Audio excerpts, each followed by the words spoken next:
আজকে মাঠে ঘুরতে এসেছিলাম, মানে আমার আব্বা কৃষক, আমি একটু কাজে সাহায্য করতে এসেছিলাম।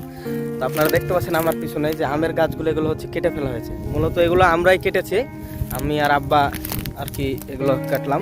এখন বিষয়টা যেটা হচ্ছে, আমরা কাটলাম কেন এই গাছগুলো, এগুলো তো অনেক বড় বড় হয়ে গেছিলো গাছগুলো, এগুলোতে আম ধরতে লাগতো আর কি। এই যে এই গাছগুলো দেখতে পাচ্ছেন যে অনেকটাই বড়।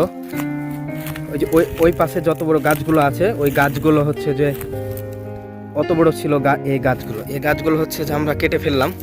আপনারা যারা আমার ভিডিও দেখছেন অধিকাংশই দেখা যাচ্ছে যে আপনারা কেজি দরে, কেজি হিসেবে আমগুলো কিনে থাকেন, তখন তো আপনাদের আমের দাম কম পান না আপনারা। কিন্তু আড়তদারদের যে সিন্ডিকেট, এদের তো হচ্ছে যে ভাই, আমরা আম জানি 40 কেজিতে হয় 1 মণ, কিন্তু এদের চাঁপাইনবাবগঞ্জে কানসাটে আম আড়তদারদের যে স্বভাব আর এদের যে আচরণ, এনাদের হচ্ছে যে ভাই 40 কেজিতে তো মন হয়, আমরা জানি, বইয়ে পড়ে এসেছি, কিন্তু এদের হচ্ছে যে 50, 54, 55 এরকম কেজিতে হচ্ছে যে তারা মন হিসেবে আমগুলো ধরে। যার কারণে কৃষকরা তো হচ্ছে যে আমের যে প্রকৃত দাম তখন পায় না, ওজনে এত পরিমাণ বেশি দেওয়ার কারণে এই জমিগুলোতে দেখা যাচ্ছে যে আপনি যদি আম না করে, এগুলোতে দেখা যাচ্ছে যে আপনি এগুলো দেখতে পাচ্ছেন, এগুলো হয়েছিল এই গম, ওই যে ওই পাশগুলোতে আখ লাগা আছে দেখতে পাচ্ছেন, এগুলো হচ্ছে গাছ গত বছর কেটে দেওয়া হয়েছিল। কারণ এই যে গমগুলো লাগা হয়েছিল, এগুলো সাধারণত গাছের ছায়া থাকলে গমের ফলনটা আর কি ভালো হতো না, এই গাছগুলো কেটে ফেলবে, এজন্য গত বছরই আমাদের হচ্ছে যে আপনার গাছের পাতাগুলো কাটা হয়েছিল। এবছর হচ্ছে শুধু ওই গাছগুলোকে কাটছি, ওই পাশে গাছ সব কেটে ফেললাম। এই মাঠে শুধু আমরা না, গণহারে গাছ কাটা শুরু হয়েছে, সবাই মিলে এক জায়গায় জড়ো করে রেখেছে।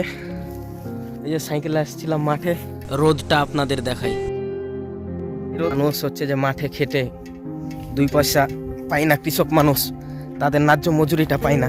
আপনার সিন্ডিকেট করেই তো মানুষের হচ্ছে যে আপনার বেশি টাকা ইনকাম করতে পারছে।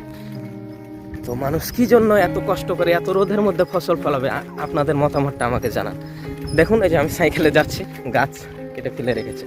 এই পাশটা ফাঁকা দেখতে পাচ্ছেন আপনারা, ট্রাক্টর দিয়ে সব জমি থেকে একবারে গাছ সাবার করে দিচ্ছে।